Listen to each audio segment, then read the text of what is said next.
Thanks, Lana. So nice to see all of you, many familiar faces. As Meta said, it's really hard not to start saying, oh, hi you.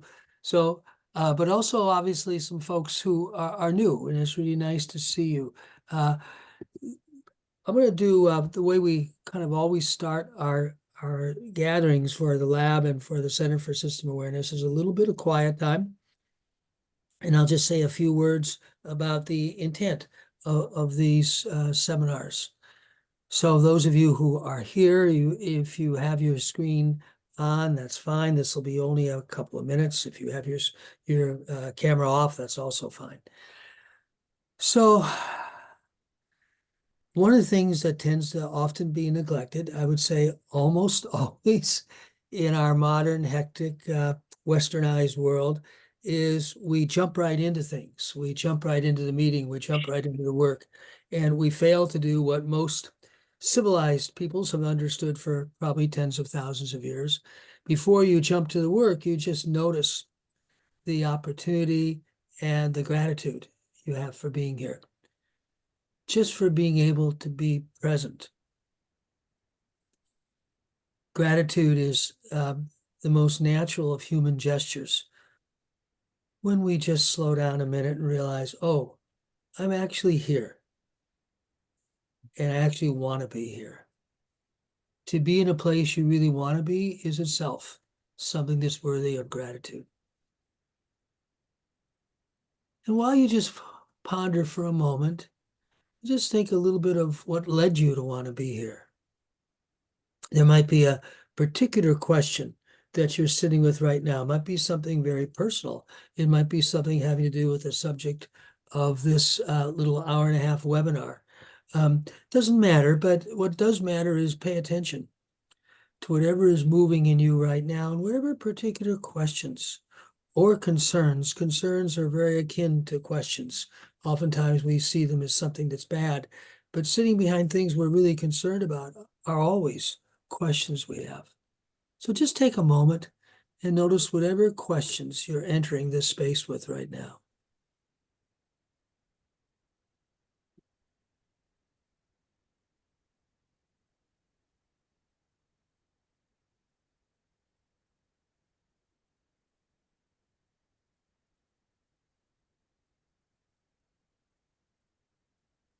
And if you're not doing it already, just take a few very conscious breaths as you ponder these questions, just noticing what it feels like to slowly breathe in and breathe out.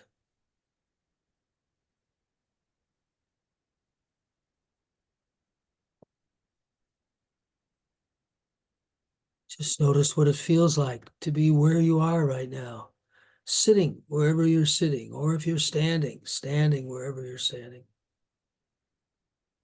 And while you're probably in a building of some sort, notice also that building's in a place. We are always someplace, even though oftentimes it feels like we're not in any place. It's never quite true. So notice the place you're in, the land. If it's a place you know, there might be some trees that have particular friendships for you, or something about the earth or the rocks or the grass or the light or the lack of light or the darkness that might be outside wherever you are. So just notice not only what you're feeling, but what's being felt around you, the living presence of the place where you are.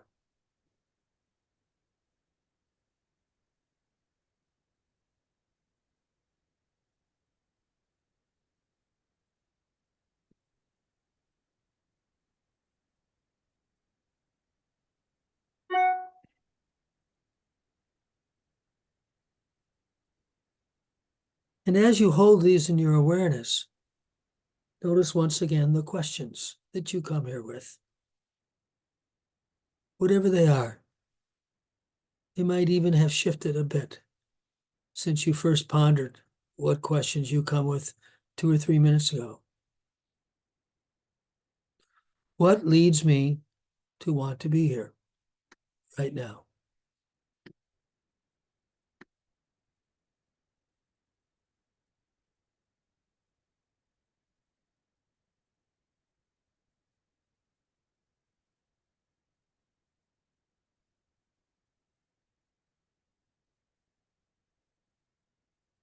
In just a moment, I'm going to turn this over to Meta Bol, who's the co-founder of the System Awareness Lab at MIT.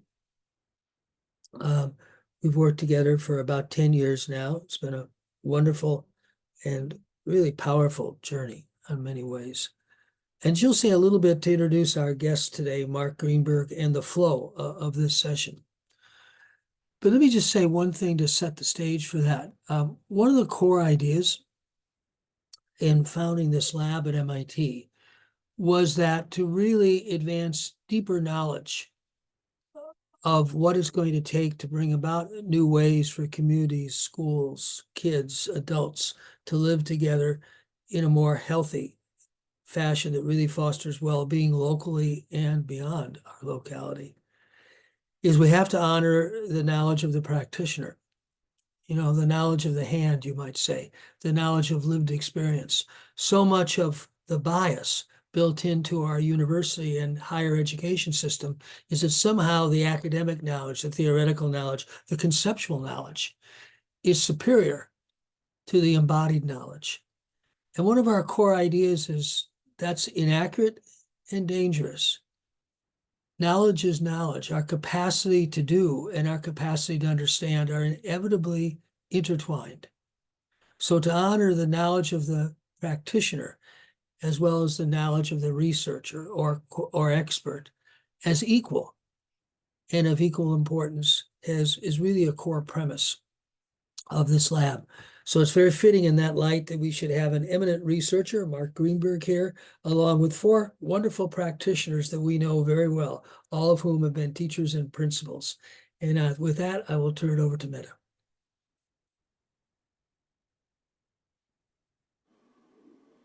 Thank you, Peter. And welcome everyone to our seminar today. It is always just delightful to see, people who are in community in various ways with us all showing up. And it's always a little different cast of characters when we're doing stuff here at our MIT Systems Awareness Lab than it is when we're leading processes through the Center for Systems Awareness. So it's also unity and the difference and diversity of people who participate.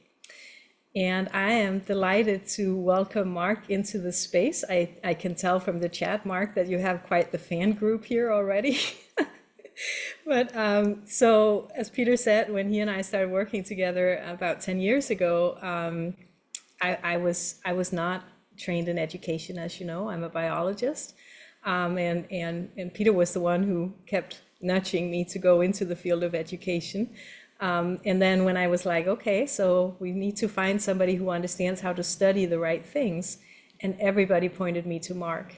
And I had ideas about who I should meet, and everybody was like, nah, no, you don't really want to meet that person. Whom you really want to go and see is Mark Greenberg.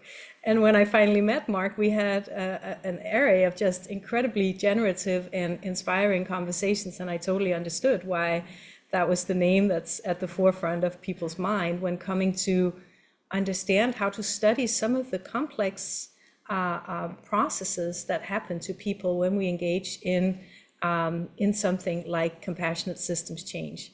And so Mark, a deep welcome. I've always had a kind of a rule of thumb with scientists, and that's, when you can tell that the scientists are not stuck on everything they know, but on the contrary, are totally willing to abandon everything they know in order to explore what else is happening. Those to me are the partners I would like to join with. And Mark, you've, in every single encounter I've had with you, in every meeting I've had, as you've been reviewer for our people in the Master Practitioner Program and so on, you really model that. You come into the space as a genuine, curious learner. You're caring and respectful with all people's perspective. And I watched you start like getting super excited when very masterful educators are in the space, because I can just see that you're like, oh, I can learn something here. I got to understand what they're doing. And so that's just such a perfect and very generative way and generous way to enter into a space like this. So I'm delighted to be able to welcome you. And I'll just briefly also mention that we have 4 astounding principles in the space that'll be in conversation with Mark. Mark's work over many years has been, he's a kind of a founding father of the research of social emotional learning. He's often referred to as the father of social emotional learning, and at least I've heard you often enough over the years, Mark, really focus in on the role of the principal, because it has so many layers of pressure on it, like parents and community and district and teachers and students all kind of diverge to this one touch point that's the principal. So we have 4 extraordinary principals in the space to be in conversation with Mark today. Liz is from Massachusetts and was a master practitioner of cohort 1. Maggie is from Hong Kong. It's late at night. Thank you for staying up, Maggie. We appreciate it. And a principal in Hong Kong, and was in cohort 4. Yes.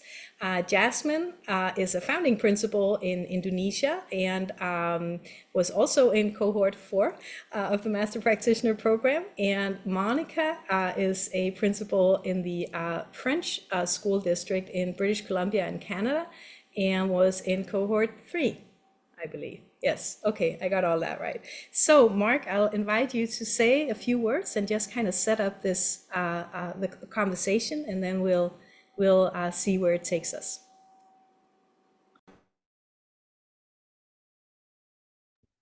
Great. So thanks, Meta. Thanks, Peter. Thanks, Lana. So glad to be with people again in the Master Practitioner Program and Systems Awareness Lab. As Meta said, we all keep learning, and one of the problems in education, I think, is that there's not much, and for many people, sources of growth across the professional career, and that's one of the most important things I think about the master's program here. Is it allows people to really grow professionally in a way that is unusual. And I know that's why many of you have joined the program, and many of you are graduates, if you want to call them graduates. You never really graduate from this, because it's lifelong learning. I live on the lands of the Tulalip, just south of the border of British Columbia. And of course, hello to all the British Columbians that are here. And today I'm going to talk about teachers for the most part, and mindfulness and compassion. But of course, you're all teachers, and I'll talk a little bit about the administrative issues, but I'm going to spend most of my time talking about the sort of the crisis that we're in right now as part of a dialectic across time of how education is going. And if you don't mind, I'll have a little PowerPoint that I'm going to use, and let's see if you can see it. Yeah, everybody can see that, I think. Great. So I think the broad question is, how do we promote caring and compassion? This is the question that many of us are interested in. So what does it mean to be caring and compassionate? I'm just going to try to put this in very simple words: to be attentive and aware, to be sensitive to the needs and states of others, to be open-minded or curious, often is used in many of these definitions. What we call listening without judgment, or what I would call deep listening, listening from the heart, recognizing our common humanity, and acting from a ground of ethics of do no harm. I think those are, for me, what I would think about. And then the big question from a system standpoint, in what ways can we promote these in schools, in families, and students, and of course, in the broader communities? So that's sort of what I've been struggling with, I guess, for about 45 years. I've done lots of randomized trials of social emotional learning programs. You may be familiar with a program I've been involved with called the PATHS curriculum, but I'm not going to talk about that at all today. And in 2000, so now that's 24 years ago, I was invited to be in one of the Mind and Life meetings with His Holiness. And the question was, how can mindfulness and contemplative practice nurture meaningful change in education? And that came out as a book called Destructive Emotions in 2000. And I'm still struggling with the same question. Aren't you still struggling with many of the same questions over time? And hopefully we learn a little bit as we practice and as we, in my case, do research. So the issue of nurturing mindfulness in schools is, or mindfulness and compassion in schools is a very complicated topic, I'll say. The field has been changing rapidly. There are lots of new ideas coming to fruition, and I'm sure you have practiced new ideas in your own buildings. But there's still very little high quality research. This is an area in which there's lots and lots of small studies done in many countries, all claiming either that there's no effects or that there are effects. I've been involved as one of the investigators in the Oxford study called the Myriad study. It's the largest study of mindfulness for secondary students. It was in 84 schools across the UK, and it showed no effects at all. I've been involved in other studies of mindfulness that have shown effects. And I'll tell you why I think in a while, but there are very few well-designed studies and almost no studies that have ever followed children for more than 6 months. So we don't really know, even if teachers think children are behaving better or they're nicer to their peers or whatever it is that the outcome is, there's very little evidence that, that this stays with them for long, that the skills that we've taught them, the environment that we've created has a long-lasting effect on children's development. So the evidence is thin on positive outcomes. I'll just be really honest with you. And when superintendents or leaders in education ask me, what should we do about mindfulness in schools? I say, work with the adults. Because there's no question that for adults, this is very effective. There are questions about what to do, at what age, for how long with students. So, it's the old thing, put on your own oxygen mask first. There's much to be learned about promoting mindfulness in children. There are lots of arguments in this field, but very little good data. But there's no question that helping adults, parents, and teachers becoming mindful is essential. And it's a field in which there's a fair amount of good work. Now, we know there's a serious education or well-being crisis. It's been going on now. I could have used the same PowerPoint 10 years ago, pre-COVID. It didn't really matter. And it's true pretty much everywhere I travel around the world that there's a lack of a sense of teachers feeling like they are well appreciated. There's a sense that they are overwhelmed. There's a sense that we need broader systems change to support educators to think systemically. And as part of that, we need to think about teachers' own social emotional competency. 2009, so that's a while ago, Tish Jennings and I created this model called the pro-social classroom, where we're interested in the end in what's in the green, students' outcomes. We know that students' outcomes are better when there's healthy classroom climate, and of course, at a systems level, healthier school climate. And we know that's related to healthy teacher-student relationships, to good management skills by teachers. That's a critical issue, of course, always and often neglected. And I believe effective social-emotional learning implementation, both in terms of curriculum, but also in terms of the context of a caring, nurturing, healthy context in the classroom.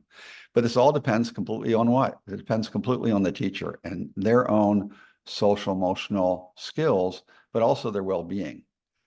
Some of us may be very skillful, but our well-being isn't very high, and therefore we don't practice our skills very well.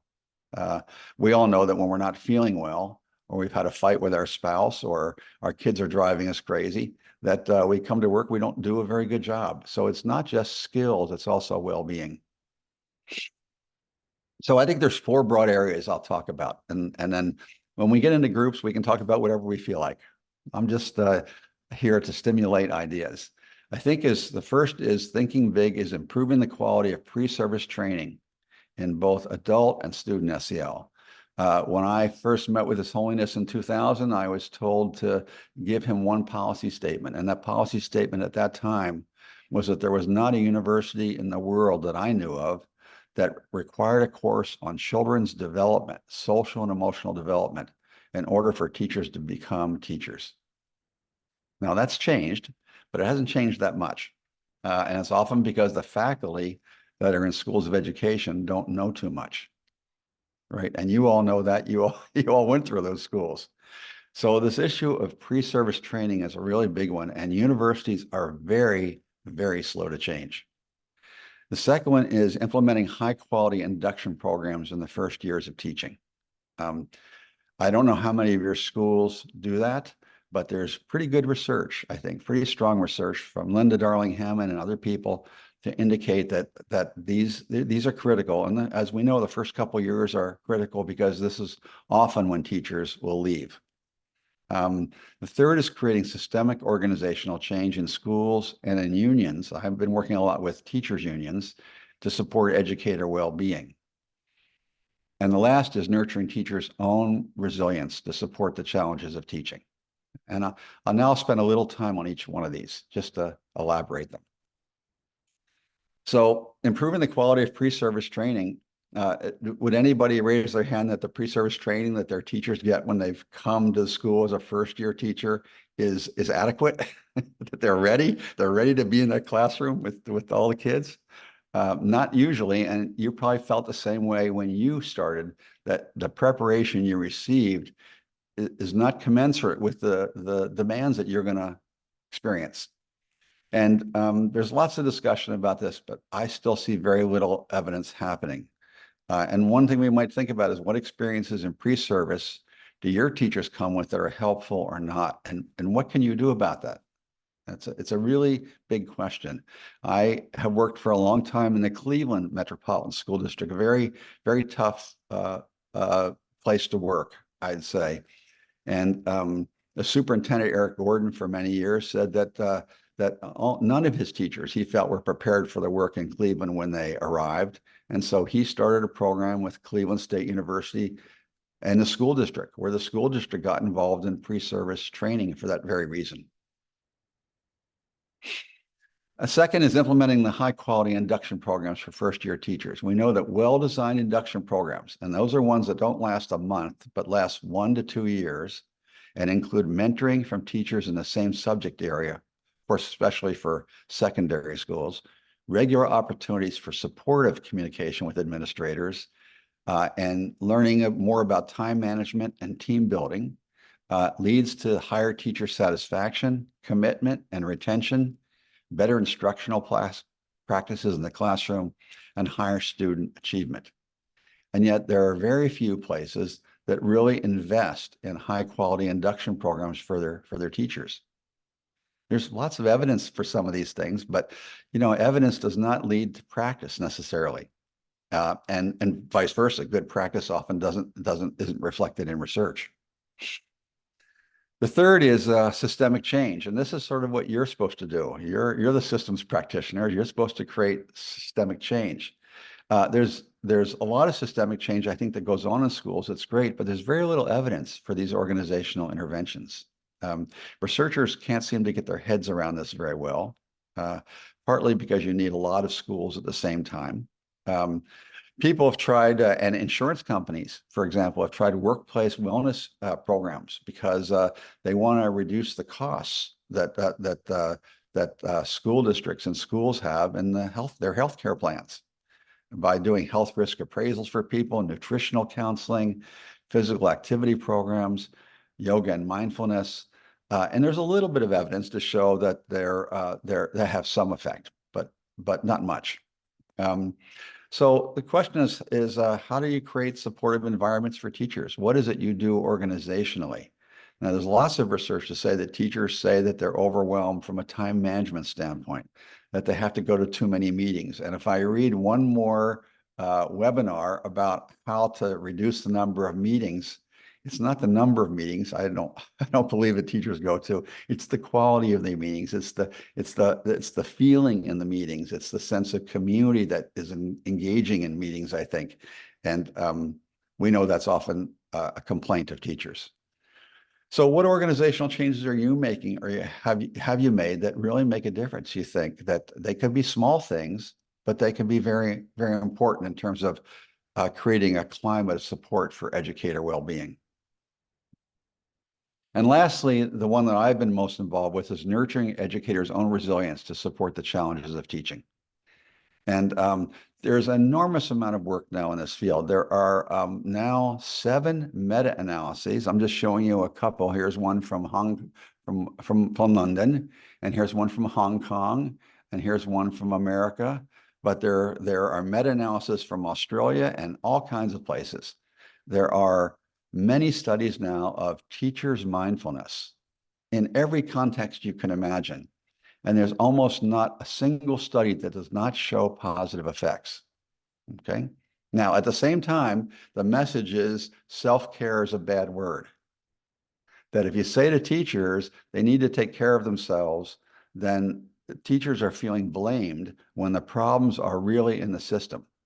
And I would say that's not true. I'd say the problems are both places.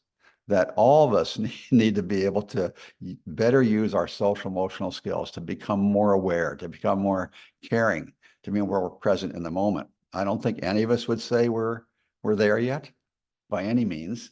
And yet there's also a need for systemic change. So the idea that somehow self-care or working on teachers' own skills is a denial of the systems issues is wrong.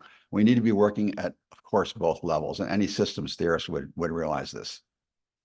So we've been doing this since my meetings with His Holiness in 2000.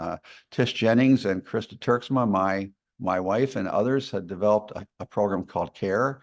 It was tested for about 10 years in a series of private schools in the US. And then finally, we got a research grant, and then a very large research grant, and a third research grant in Croatia. Now we have another one to work in 5 school districts in Southeast US of A. We have a randomized trial going on with Head Start teachers in Texas and with special education teachers in Georgia. But we've done a lot of work with this. Just quickly, it's 3 sessions, 3 to 5 sessions, and those are day-long sessions, although they can be broken up in different ways, with online support and sustainability. And we're really working on 3 things. Mindfulness practices, if you want to call them that, which is how to just take 3 deep breaths when you're losing it in the classroom or before you walk into a meeting, how to set intentions across your day, how to center yourself physically. The second one is, I think, in some ways the most important. It's emotional awareness. And that is become more aware of your emotions in the present moment, especially in the classroom and with colleagues. And the third is empathy and compassion work, what we call mindful listening or deep listening.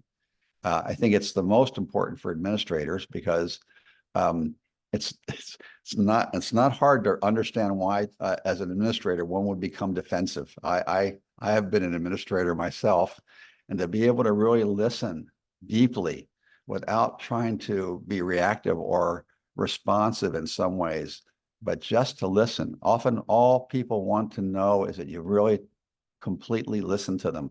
And so we spend a lot of time on practicing how to listen. And of course, meta or caring practices.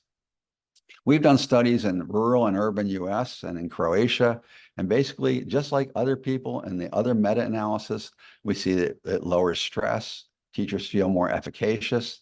Interesting, they have less sense of time urgency, that is, a feeling rushed, even though nothing has changed in their schedule. These are randomized trials.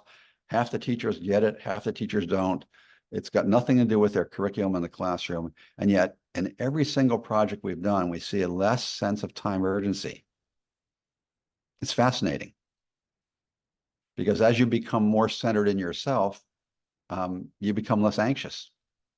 Lower rates of anxiety and depression, and lower rates of physical symptoms. And we've in New York City, we sent observers blind to the condition, that is intervention versus a waitlist control, and we observed the quality of their teaching and found that it improved their teaching, even though this is not about teaching. This is just about their own development as people. 1 year later, lower psychological distress and better adaptive emotion regulation. And then we studied 5,200 of the students of those teachers, half of whom were getting care and half of whom were on a wait list. And we saw that there were effects that trickled down, if you will, to students, which makes sense if teachers are more aware, more kind, more caring. students will become more motivated, more engaged, and as a result, at least by teacher report, they had higher reading competence in the elementary years. So there's lots of rationales to support educator SEL, and yet even during this time of COVID, and especially in the US, but in other countries I know, there's been a lot of extra money to do things to support education because of COVID. Very, very, very little funds have gone towards educator SEL. Oh yeah, of course, there's the occasional mindfulness coloring hour or a yoga class once a month. But this is not what I'm talking about. I'm talking about going deep, not as deep as you go in the master's program, but deeper into why I became a teacher. What is my joy in teaching? How do I keep it? How do I keep it going? How do I really listen to my students and create the kind of caring classroom that I yearn for? It's why I became a teacher. We know that teachers will show greater well-being, better practices. Children are less disruptive. Students feel more valued and included. But, it comes down to dollars and cents, unfortunately. And so what we have hypothesized, but there really isn't good data on yet, is there a change in turnover rates? Are teachers less likely to turn over because of this? Are the savings from teachers' physical and mental health costs? Are there lower rates of teacher absenteeism? And is there greater stability, which means also greater community stability? And I worked with the superintendent in Surrey for quite a while, just over the border in BC. And I tried to convince Jordan to, he has 100 schools. I said, look at the school level and look at your teacher healthcare costs. Do they vary by school? Look at teacher absenteeism by school. Are they varying? And they will. How is that related to how long the principal's been in the building? What are the principal-teacher relationships like? Because we know that principals are really the key issue here. And that takes me to the pro-social leader, which is you. And that is, if we use that same kind of model, we look at student, emotional, and academic outcomes. We know the healthy school climate, good implementation of caring SEL type of implementation is important, but that is determined by healthy principal-staff relationships, healthy organizational school culture, effective principal-community relationships, and if you have a board relationships. But that all depends on what? All depends on you, your well-being, as well as your skills. And those are two different things. We know that people that have good social emotional skills in general have better well-being, but we know there's so many things in life that can reduce our well-being. And and how many of you have not regretted something you've done in the last few weeks? That's a good symbol. When we have regret, we know that's the case. So what does this all mean for supporting teacher well-being? I think that there's all these interrelated things, and from a system standpoint, they're interacting with each other. That is, if we focus on changes in pre-service, we get teachers that come with better competencies, they're more ready. We focus on implementing quality induction programs. We engage them in a loving presence that makes a total difference. I know lots of young people that have gone 1 year into teaching and quit, and you know them too. We can focus on workplace interventions. We can focus on changing principal training. That's part of what this master's program is about, isn't it? Because the training you probably had as principals did not prepare you for the leadership role that you have. And lastly, of course, focusing on nurturing teachers' own wellness. So I also am the board chair of CREATE. It's a nonprofit that does this kind of work, both with teachers and with administrators. And I've probably run over my time already, Lana, so I'll just stop and thank you. Hope we stimulated some ideas.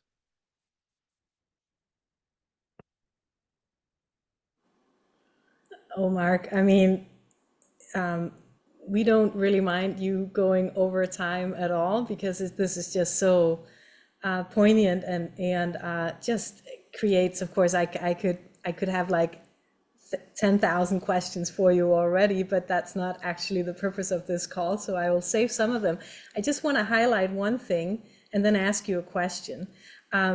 I want to highlight our whole focus on generative social fields, because I think what you're alluding to, that the well-being of the educators who hold such a predominant role in the classroom, for example, directly impacts how the kids are feeling and impacts their learning. And that, because the social field, of course, also includes all the classified staff and the principal and the leadership team and everybody else who comes into the space, that's really the unit that we should study in order to make sure that these skills are not just strategies that people can apply, but really lived and experienced skill sets that they can. I think what we see often when people really buy into this framework, the compassionate systems framework, is it becomes a way of living. And I don't think there is a shortcut for that. So I just really want to highlight that everything you were talking to is directly aligned with, our focus on social fields, and just bring that in here. And then one thing that I've been wondering about, Mark, and now that I have you, I'm just really very curious why in all these studies of mindfulness in the classroom and compassion practices and contemplative awareness and all that, I haven't seen any studies where there's a focus of the quality of the teacher who brings it in. Who trains these people in mindfulness? I know that some are, recordings put in the center of the classroom, and now everybody has to do their breathing. And sometimes these are, contemplative practitioners that comes into the spaces who have vast experience in holding space from that place. And my hunch is there must be a difference in the quality of teaching these processes and how then, how it becomes integrated in the classroom. So do you have just a comment or reflection on that? Yeah, I think it's a complicated question because to become a teacher of mindfulness, even for kids, which is not the hardest thing to do in a way, I think adults are more difficult in some ways, because children in general, now I'm not talking about teenagers, but children are more compliant, and they'll often do things with the teacher asks them to do that is amazing. But it's one thing to teach mindfulness from a script. It's another thing to embody it. Exactly. And if we just look at all the teachers in your school, just think about all the teachers in school, how many of them do you think really embody this mindful, caring, compassion? If you're lucky, it's probably a third of your teachers. Is it that many? Is it a quarter? Is it 10%? Yet we want all the teachers to teach mindfulness to kids, and I think that's one of the issues in the outcome studies. Although in the Myriad trial, for example, a very large study, teachers had their own mindfulness training first, and then they had 4 days of training in the .B mindfulness program. So there was a great investment in the teachers. And there is some relationship between teacher quality of implementation and child outcome, but still overall there were no significant effects at all. And there is a literature now developing on kids, especially teenagers, well, starting at 11, 12-year-olds, that a lot of kids don't like mindfulness. In fact, a lot of adults don't like sitting quietly in a mindful state. You know that. You must be aware of that. You must be aware how hard it is for you to do it regularly if you are a regular practitioner. You know that most people that go to mindfulness-based stress response or other mindfulness programs don't practice regularly afterwards. It's really not easy to practice meditative practice on a regular basis. Very, very few people actually do it. And so for teenagers, a lot of them don't find it pleasant at all. In fact, we just published a study in a major journal, international journal, which was about how kids feel, and about half of secondary school students in the UK just don't like mindfulness very much. And some of them feel it's like a bypass. Some kids said things like, I have real feelings and I want to talk about these feelings. And my teacher says, just let the feelings rise and pass away. Just let them float by like clouds. Right? Isn't that often what we learn in mindfulness? That surf the waves of your emotions. And yet the kids are saying, wait a second, I've got real feelings and I want to talk about them. I don't want to surf them away. they're meaningful to me, and mindfulness is actually obscuring, not helping me. So it's a complicated kind of problem and not a simple one to solve, because when you walk into a school, you've got every child, every kind of person in the world in your classroom. And we know that different people are going to find different models of what is a good practice. I don't know if any of you know the contemplative tree of mindfulness. Have any of you ever seen this? If you haven't, you might Google it, to say that we've prioritized closing our eyes and breathing as a way of becoming mindful and caring. There are hundreds of ways. And we know that different people will have different practices or ideas or actions that will help them. And it's not going to be uniform. Yeah. Well, thank you, Mark. Sounds like a perfect follow-up seminar to just have this conversation, because obviously it's really relevant for the kind of research that we would like to do here at the lab going forward. Yeah, and I'm sure that a lot of people that are on this call struggle with the idea of sitting down and meditating every day, or even once a week for more than 5 minutes. And I struggle still. I've been a part of an ashram in India since 1986, and still having a regular practice is very, very difficult. And for an administrative leader in schools, where's the time? Yeah, well, that's a perfect segue in a way, because I will now ask our 4 practitioners. And oh, by the way, I should say, Mark, we have a whole lot of folks from Surrey on this call, and a whole group of them are in the current cohort of master practitioners as well. So, so we're following up on all the amazing work that you've done there over the years with really wonderful people. So just so that you can feel right at home in the field.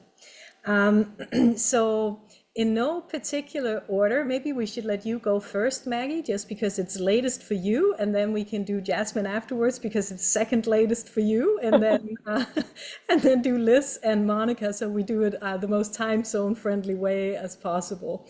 And just a kind of a brief introduction, and maybe if there is a struggle or a kind of a problem of practice that relates to this introduction by Mark, and just you imagine the vastness of his work, but just what stood out for you, or what resonates with you in this in this presentation, and then we'll have a shared conversation between everybody else. We will open it up to have more of an open conversation as well, just to know that there will be chances to interact, probably not as much as we would like, but at least we'll be able to touch on some points also in the whole group. But Maggie? All right, I'm aware of the time. Can I share screen? Oh, Yes, no, go ahead. it's not there. Let me try. Nope, it's not coming up. Anyway, I can do without the slide. I was actually trying to share with all of you what I have done in my school. It's a girls' school. Student population is about 800, aged 12 to 18. It's a very prestigious secondary school in Hong Kong. I first came across compassionate systems in 2019. Am I right, Meta? 2019 in MIT. I myself felt very excited knowing about how it could be implemented in our daily lives, and especially as a school principal, I was very keen to share with my colleagues what compassionate systems is, and I would like to bring it to Hong Kong. And then there came the COVID pandemic, and everything stopped. So what I did, what I started to do was actually in year 2022. That is right after the COVID pandemic, when school resumed. In the school year 2022 to 2023, I started to introduce compassionate systems to teachers first.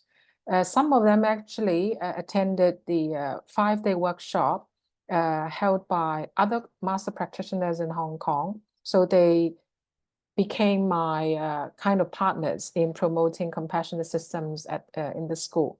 We started doing 1-day workshop, introductory workshop for all the teachers to let them get a taste of what compassionate system is. And from the survey at the end of the workshop, almost all teachers, it's 99% of teachers, found compassionate systems or the practice of compassionate systems very useful, especially the check-in exercise. Some of the tools, they are still using it on a daily basis now. Tools like letter of inference, systems thinking, iceberg, in many of our meetings. And in the same school year, that is 2022 to 2023, we experimented with a group of student leaders. They are prefects, team leaders, or team captains. So a more senior group of students in the school.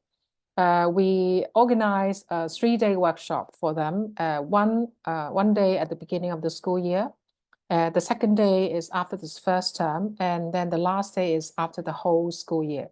And afterwards, of course, we collected feedback from students, and almost all of them gave a very positive response to compassionate systems, saying that learning about the tools help them, first of all, to maintain healthy well-being, especially in social emotional learning, maintaining good relationship with their classmates and schoolmates. And it also helps them to think more about others. It's not just about the idea of me, that is that the individual. Is more about the we, the community, and the worldwide community is the global community.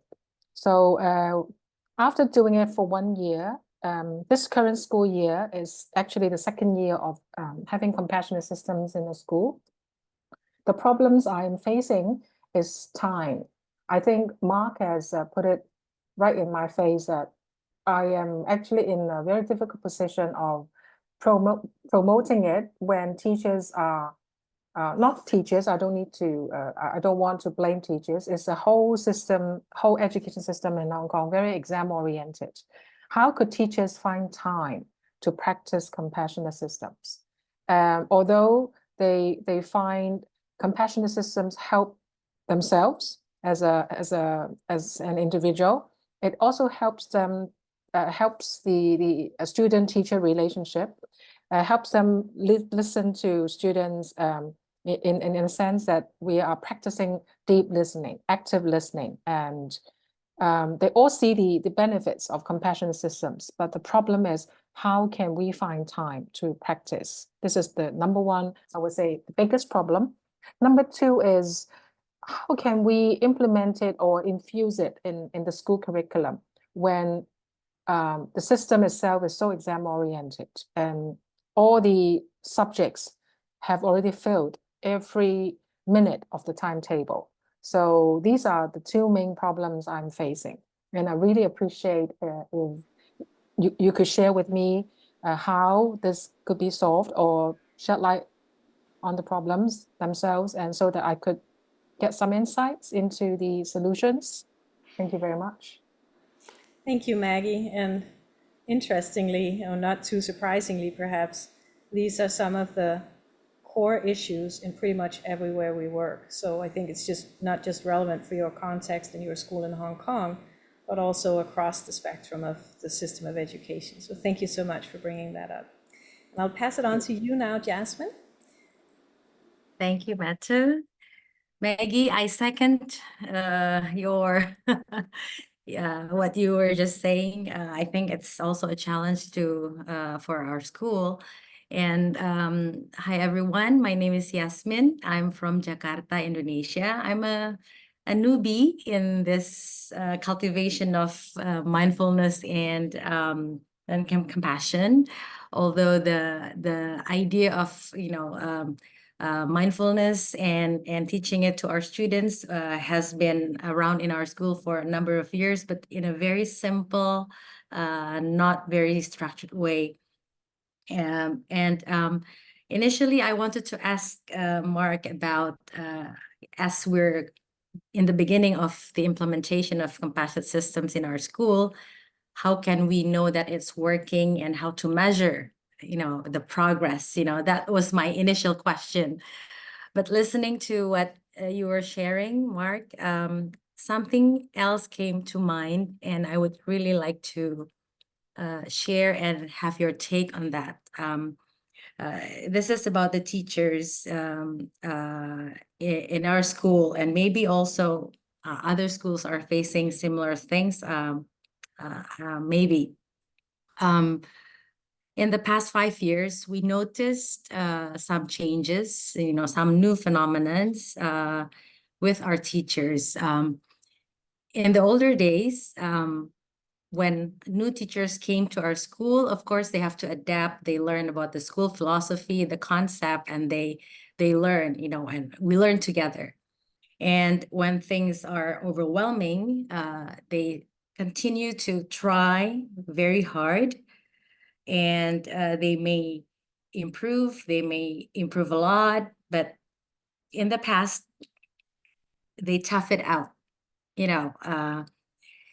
but in the past 5 years, this happened before the pandemic, and especially during and after the pandemic.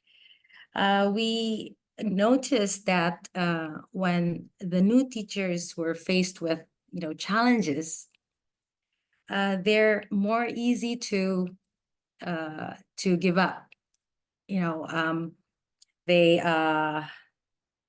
They withdraw themselves. Absenteeism is increasing, with some particular teachers, and a few of them shut down. They just shut down, because we're aware, especially during the COVID, we try to do more to support them, of course, equip them with the skills needed to transition from in-person learning to virtual learning and everything. We do regular check-ins. We hold yoga sessions virtually during COVID, once a week, and we try to find ways to support our teachers, everyone. And still, after the pandemic, it's been 2 years, and we noticed that, that phenomenon, even though we're already in person learning, but still the new teachers gave up more easily.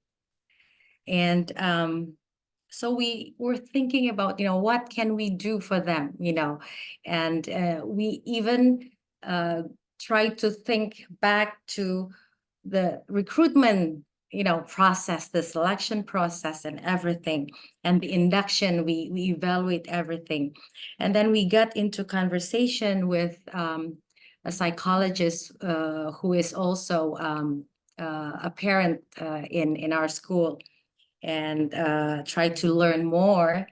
And then he shared about a few research about how the younger generations, because now the teachers are very young. The applicants for this year is as old as my son, so I was like, oh my God, I'm old, and the research talked about how the younger generations, they're born with the internet and all the technology.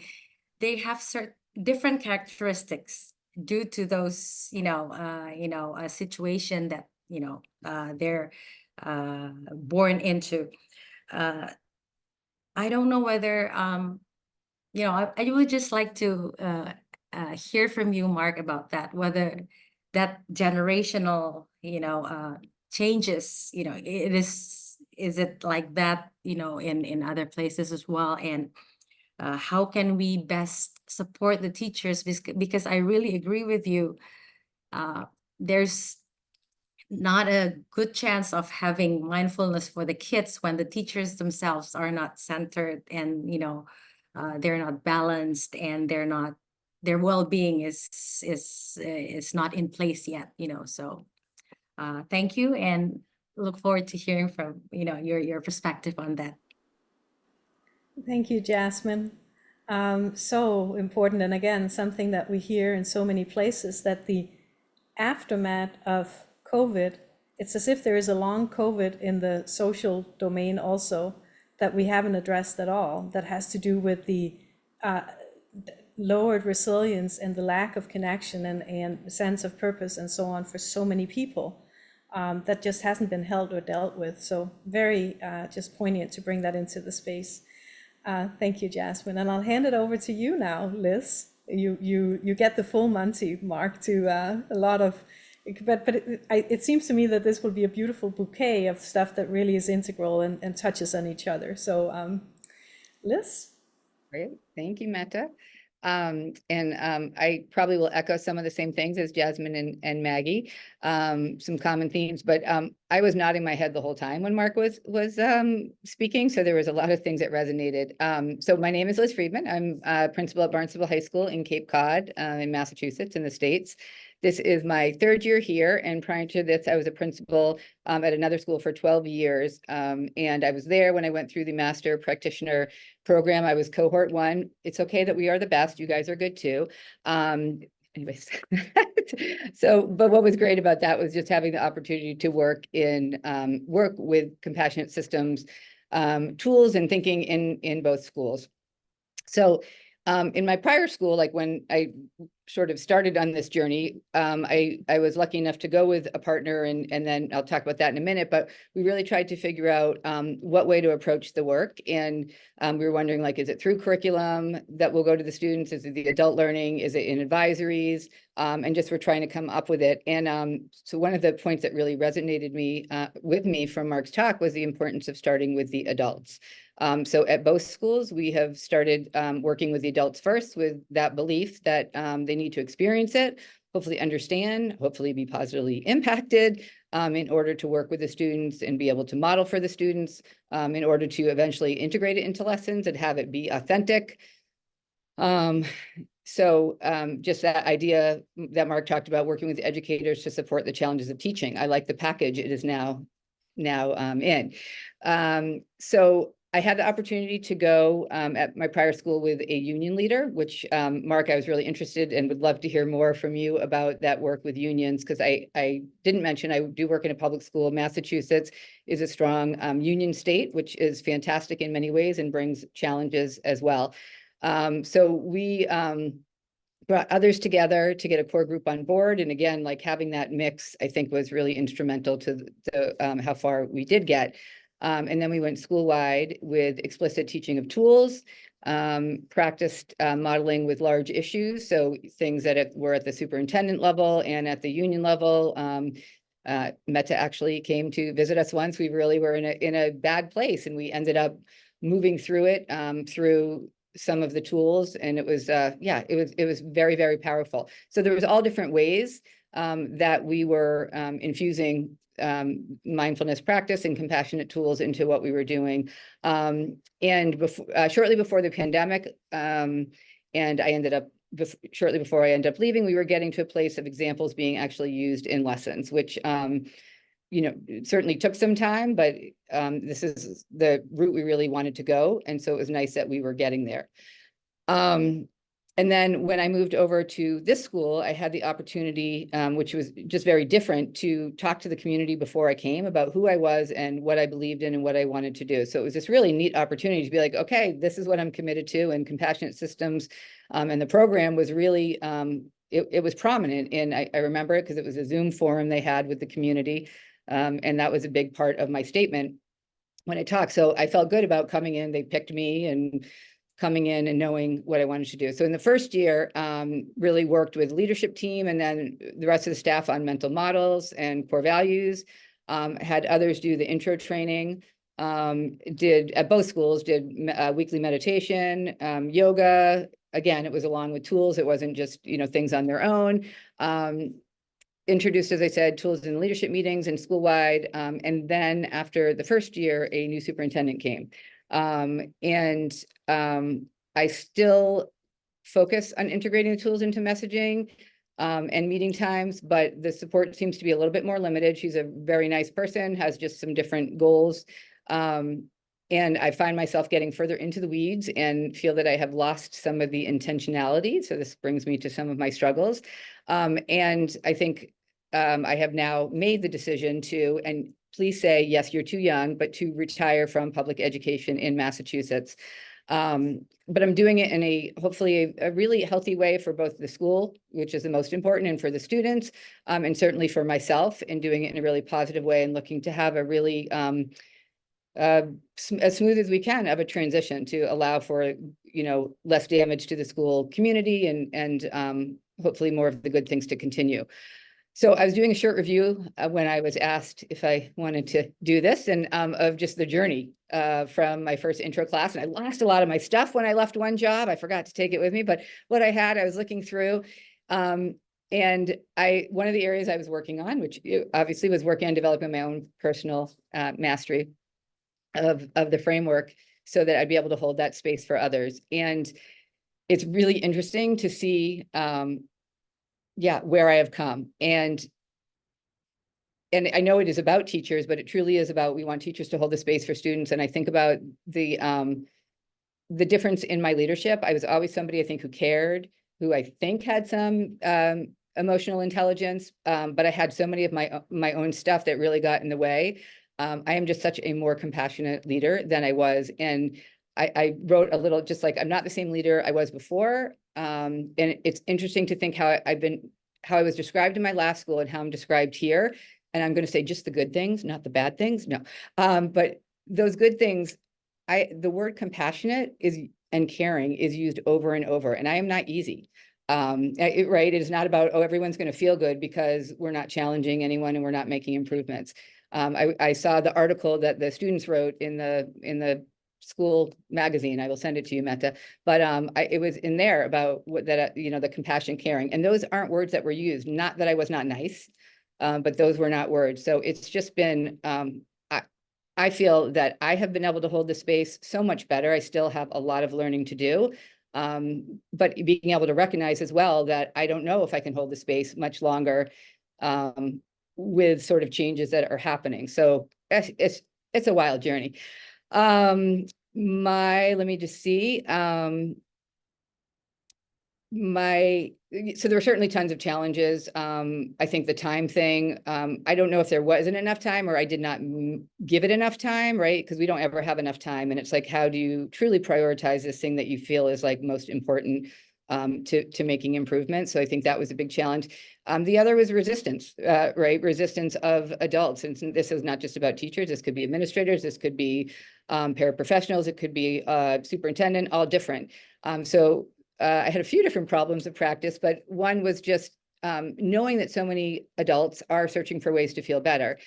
Really, how to get people who are searching for these ways to turn towards mindfulness rather than external solutions and blame. Could we solve that one, please, Mark, in the group?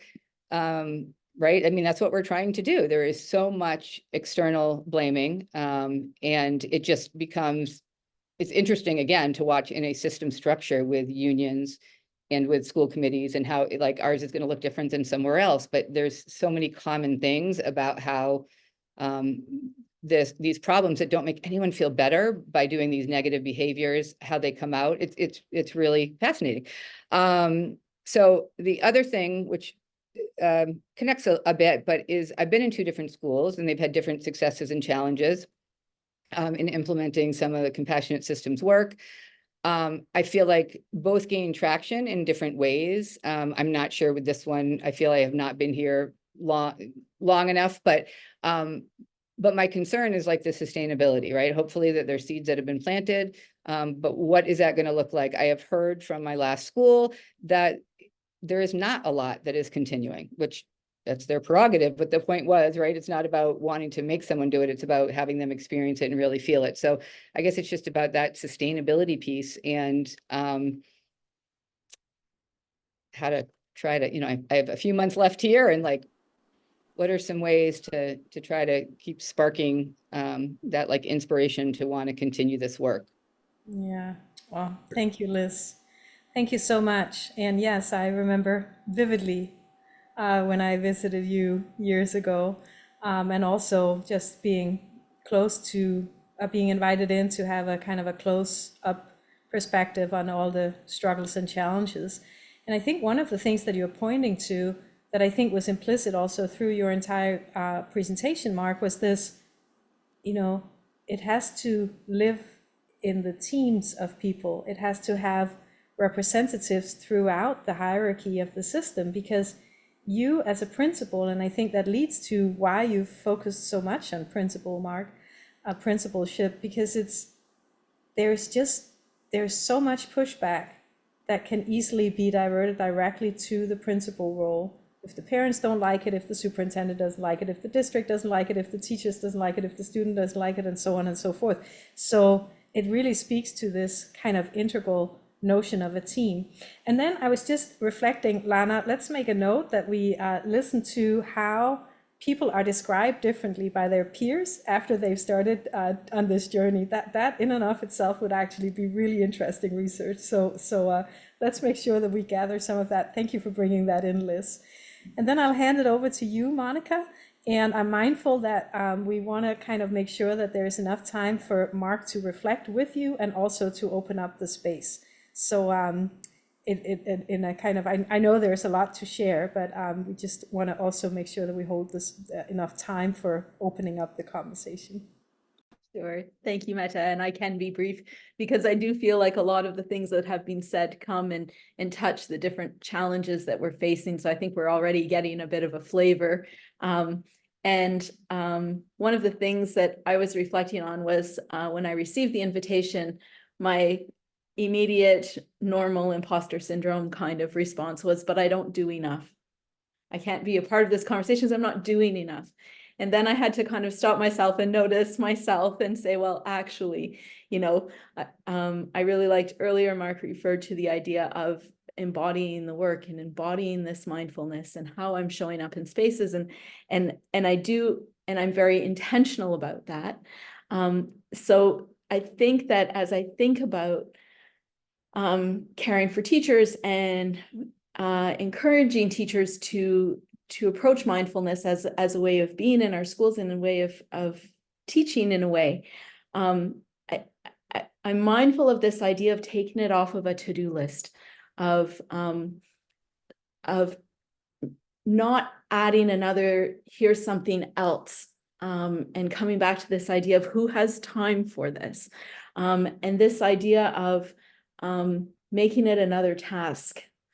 And so I play with this idea a lot. And also, just as I was listening to you, Mark, this idea of the research is thin on the impact it has on kids. And my first question was, and what was the impact on the teachers who were doing it for those kids?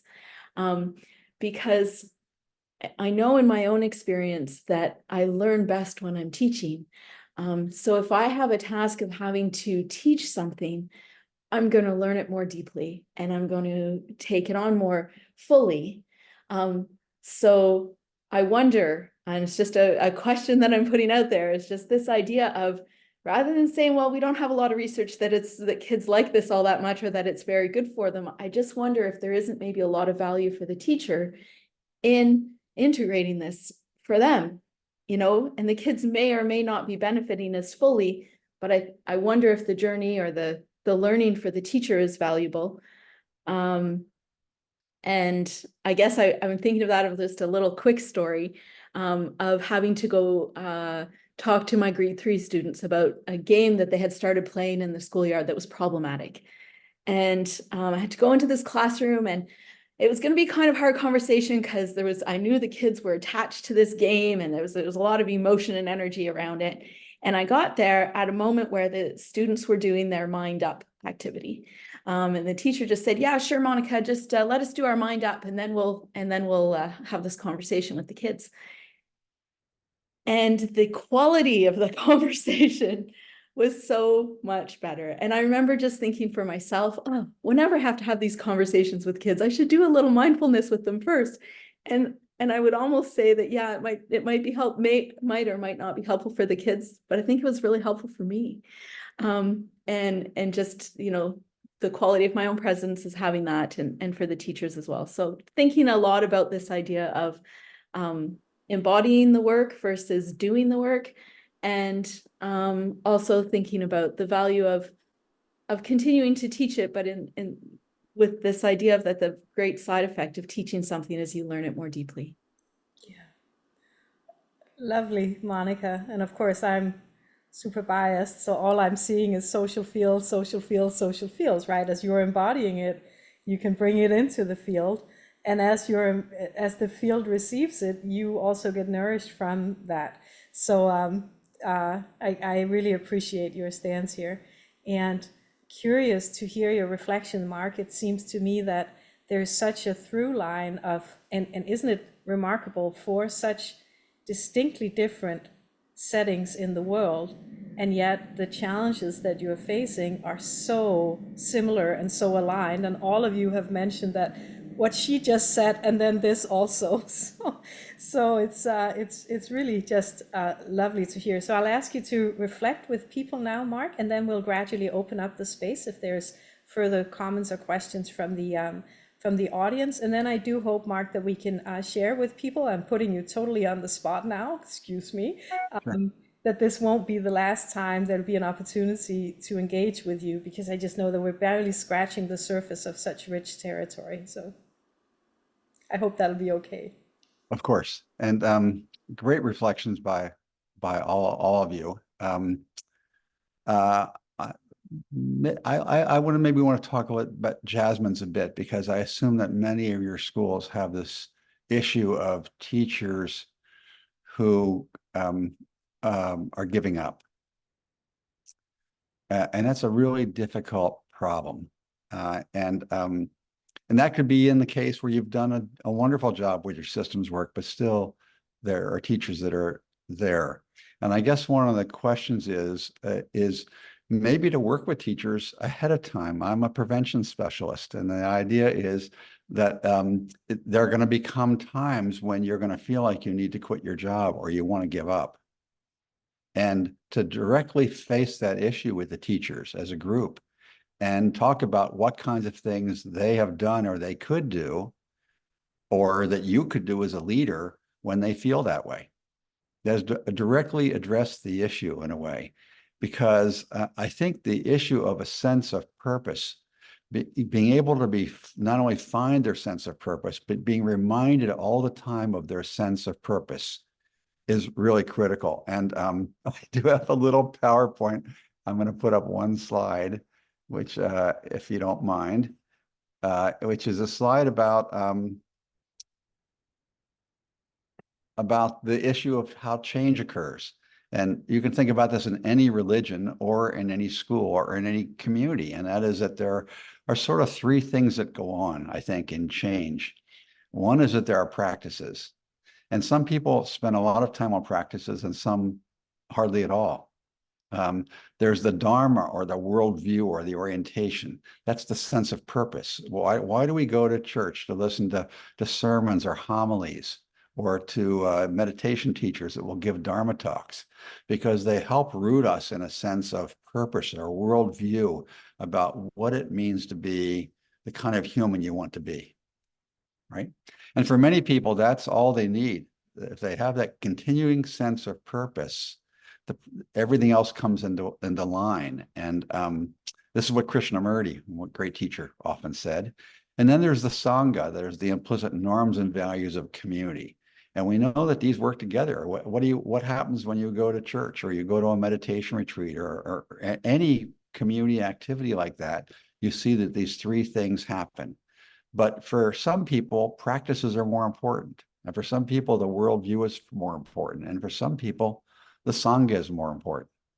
And so I just think this issue of the worldview is very important here. And I know your job as leaders is to hold this worldview, this sense of purpose and commitment, that what we're doing in our school is going to have really long-term effects, not only on our children, but our parents and our community. And that we're really doing something that is no one else can do but us.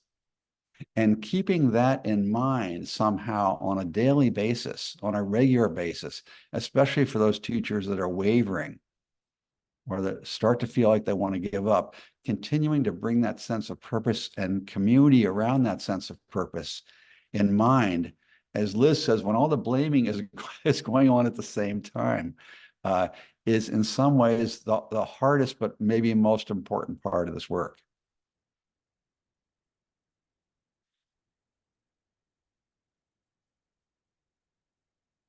I'm very interested in what people think about that. Because everything else follows from that. When you have a sense of purpose or commitment to what you're doing, you're willing to go through a lot, right?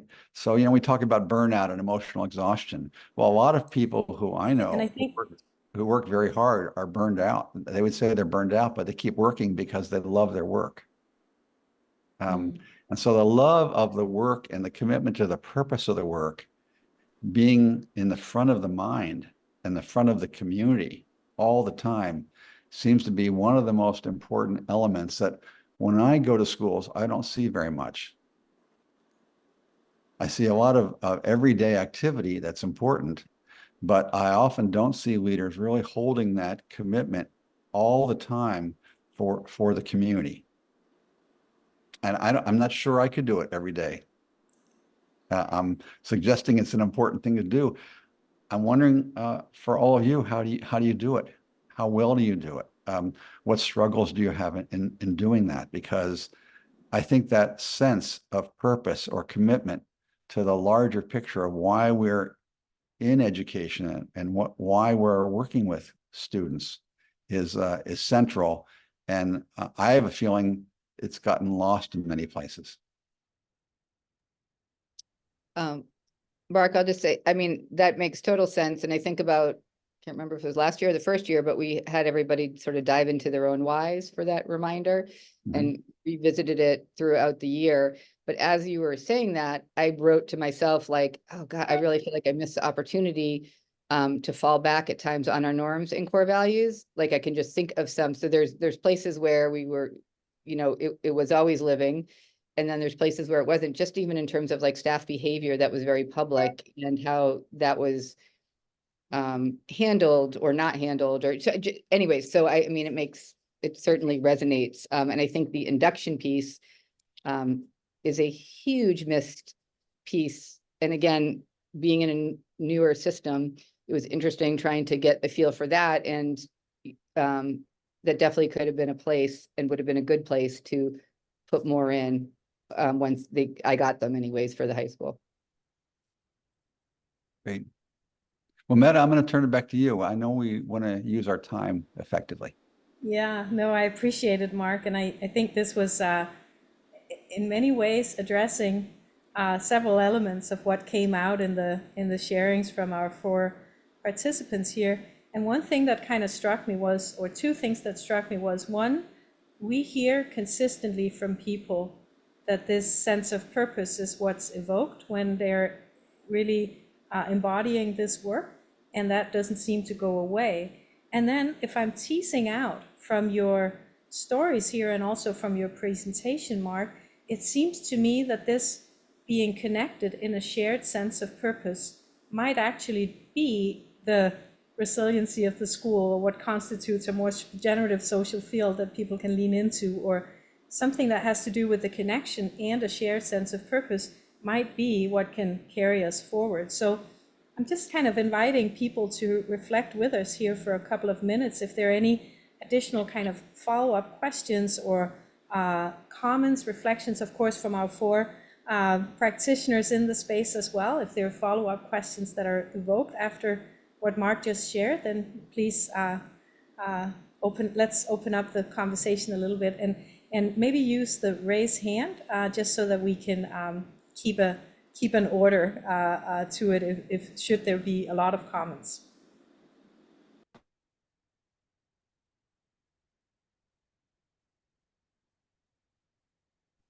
I just wanted to comment on what you said, Mark. I really appreciated that the love of the work and the purpose of the work. That really sits with me, and I think how the systems awareness or becoming more aware of it. It also, you have to hold a lot. So once you are aware, then everything a part of the system, from our 0 to 3, our 4 to 12, the new teachers, everything is a part of it. But once you recognize that awareness is there, then the skills and the tools give you that opportunity to pause, react when you need to react, have action in a compassionate way. And so that for me is that piece. And not only are we holding that, we're also holding life. So as we're aware and we're holding our space, I believe the tools, just seeing about 8 of our members here from Ventura County in this call understands that you then have to grow your field. And so that more of an ecosystem that you grow, and being able to connect with Maggie today and Jasmin today, from the cohort that I was in, it remember, you just have those memories of those spaces and those fields. So purpose and space were something that resonated with me today. Thank you, Lisa. And Amber, also from Ventura. Also from Ventura. So just two things that really stood out to me that it's just making me, I guess, ponder a little more. The first was, Meta, you were saying how the training of the person who's teaching, right, the meditative and contemplative things, really has an impact on the teachers. And I think about that when I think about the SEL curriculum when I was in the classroom just a couple of years ago, and the people who were teaching us these SEL strategies and things. And they would come and they would teach us, and then they would turn around and go back to their wellness centers and things. And they were so stressed beyond belief, and recess would come and they were, crabbing about everything going on. And I feel like it's so true because it counteracted because they weren't living and they hadn't made it part of their life. And so that really hit me as far as I need to make sure I'm doing the same thing. I need to make sure that I am truly living it, because it's going to come across when I talk to people, and I need to make sure that that's what it is. But the second part, that stood out to me, somebody had questioned, how do we make it important to our teachers? Because how do we make it worth their time? And that's something I'm really curious about, of how do we, as someone in my position who is working with brand new teachers, how do I make this worth their time so that it is something that is worth their students' time?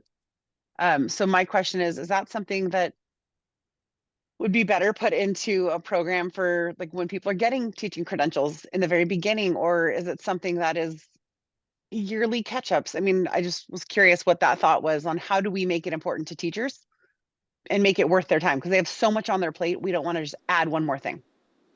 Yeah, it's great reflection, Amber. Mark, do you have any suggestions to that? I don't have any answers, that's for sure. But it's a great question. And I think that the amount of time in professional development has been decreasing for teachers. If you wanted to do 3 or 4 days of work with teachers these days, at least in the United States, there's hardly any districts that will ever let you do that, even if it's going to help teachers. And so, so it makes it complicated, because it's not just the time that teachers have, it's the time that you have to work with teachers. And that's less of a concern, of course, in the private schools, where you can structure things differently. But at least in US public schools, and I've found in some other countries also, the amount of teacher preparation time is very small, and the amount of professional development time is continuing to decrease. And at the same time that teachers need more time to talk about these things and to learn new skills. I mean, somehow this idea is that you're fully grown as a teacher when you leave your pre-service training, and we know that's not the case at all. We know that a teacher at 15 or 20 years in will tell you things like, I didn't even know what I was doing as a teacher till my 10th year. That I keep growing all the time in this process. How do we create the context that allow that growth, that generative growth, to really occur for teachers, especially with the limited professional development time? I think it's a big dilemma for most people. Thank you, Mark. And I'm sorry to see that there are a lot of hands raised, and we're also like 30 seconds out from closing. So at least we leave the space where there's many more questions than answers. And that is, I think, the essence of a good conversation between scientists and practitioners. So Mark, thank you so much for bringing your experience and grace into our space here today. And thank you, Maggie, Jasmin, Liz, and Monica for participating and bringing your vulnerable challenges in your roles into the space as well. And thank you for all of you who came and participated and spent this time with us. I'm well aware that we could have easily had the double amount of time to just begin to tease out some of these things, but at least I hope that we're leaving with some kind of spark curiosity about new strategies to ponder for the future as we're changing education to produce significantly different outcomes for our children, for our educators, and for the world in general. So thank you all. And Mark, to be continued. And of course, for all of you who are here, we hope we'll see you again on our next seminar next month. Anything else I should say now, Lana? No, just thank you all for attending. A recording will be sent to all who've registered, as well as be available on our public YouTube page. And we'll also share the registration for our next session on May 29th on relational competence with Maggie Chau. So excited to see you all soon. Take care, everyone. Bye.